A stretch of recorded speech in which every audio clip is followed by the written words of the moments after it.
we lived over on Grimrock Lake, which you all came by today, and then up the road, which you also came by past Silver Beach, there was a place called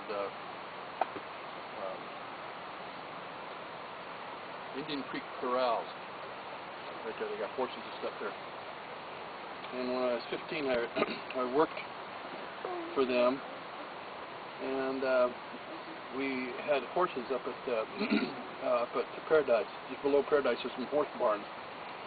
And at that same time, Jim and Louis Whitaker, I think what you all know, he was it Louis? I think the first one up Mount Everest, first American. He was the naval guide on Mount Rainier when we were up there. And there was college kids and stuff that worked there for the summer. But anyway, we had these horse barns, and we had 17 head of horses down there. And one of them was an old mare, black and white, or black. It was kind of a short, small horse, but we'd take these horses every day, every morning at about 7 o'clock. We'd tie them halter to tail. A halter on the front of them, and we'd tie the rope to the tail of the next horse behind, and then we'd trail them up to Paradise, and then from there, well, then they arranged trail tours on horseback, and we would take them up, and there was Art Rice and his wife Allie used to own the corrals there, but their son Tom Rice was the guide, and I was the tail guide, which meant I was the one that followed up the procession as they were going up the trail. Because a lot of these people that were there, that we were taking up there, were most of them were Japanese. A lot of them, they'd come from other countries, and they just loved to take a trail ride up on the snow, you know, to the ice cave. So I would always be in the back, and then the women were always dropping something, dropping a purse or something, and I'd have to get off and pick it up and then give it to them. And then when it was over, when the trail ride was over, which is about a 4-hour trail ride up and back, then everybody would gather at night at the Paradise Inn, and the Whitakers, they'd have a show where they put their ropes and their pitons and stuff up in the big logs up on and they'd rappel down into the crowd, you know, and stuff. And so those people would be there, and you'd get some pretty good tips up there. Most of the people that worked up there, from these people that are tourists. Anyway, one day we were down there, and we had trouble. The barn was a 2-layer thing. It was the lower entrance to the barn was where the horses came in, and then above it was a hay loft and quarters for us to live in. Bunkhouse, we might call it what it was like, really, a bunkhouse. And the horses were down below, and we had hay that we would just push off, and it would go down through stanchions down there, and the horses would eat. And of course, it was like a barn underneath there, but it was open on both ends. So one day, I can't remember what, but I just remember the time.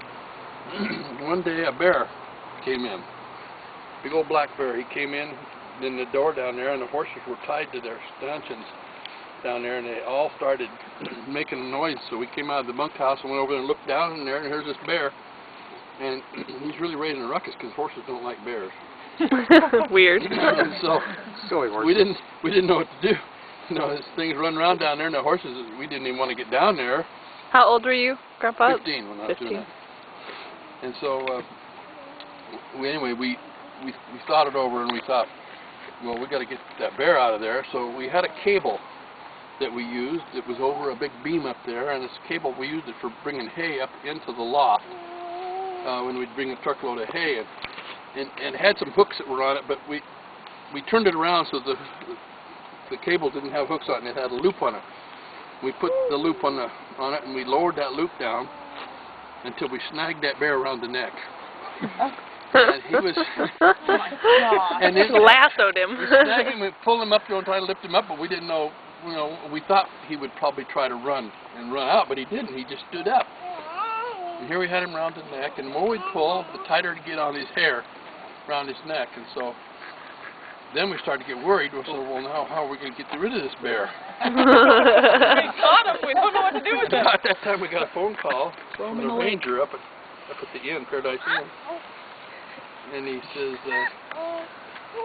Tom, he says, We heard some noise up here. He says, you got a bear corral down there? Oh, no, Ranger, no. So, okay, so I hung up the phone, and it wasn't 5 minutes. We looked up there, and here he came. He was walking from Paradise. It was about, quarter mile down to the barn. And here he comes on this, and now what are we going to do?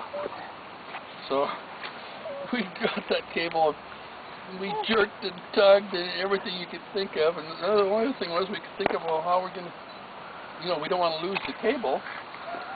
Because the bear got around his neck, so we just kept pulling and pulling. And then Tom got the wise idea. He says, well, let's use some of the pitchforks and let's throw them at him.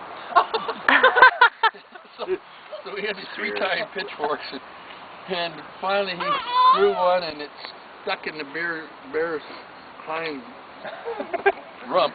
And the bear really raised Cain and turned around, and the cable came off, and just as the Ranger was coming in the top, here was the bear going out like this with his pitchfork going like this.